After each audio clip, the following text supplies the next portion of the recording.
Universitas Ubudiyah Indonesia berhasil masuk sebagai nominasi pada Lomba Anugerah Kerjasama Diktiristek AKD tahun 2023 kategori Kerjasama Pemerintah atau Lembaga Swadaya Terbaik. Universitas Ubudiyah Indonesia merupakan satu-satunya perguruan tinggi swasta di Aceh yang lolos seleksi tahap 1 dan ikut seleksi tahap 2.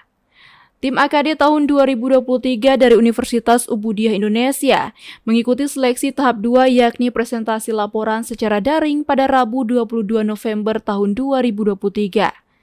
Rektor Universitas Ubudiyah Indonesia, Profesor Ejang Dr. Marniati MKes, mengatakan pihaknya senang dan bangga serta berharap presentasi ini dapat lolos ke tahap berikutnya dan menjadi salah satu kampus percontohan terbaik dalam kerjasama pemerintah dan NGO.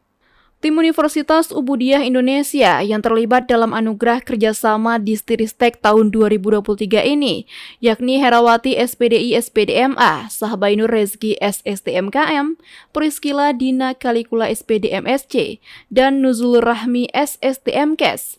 Anugerah Kerjasama Diktiristek tahun 2023 adalah bentuk apresiasi dari Direktorat Jenderal Pendidikan Tinggi Riset dan Teknologi kepada insan dan mitra pendidikan tinggi dalam mengimplementasikan kebijakan Merdeka Belajar Kampus Merdeka.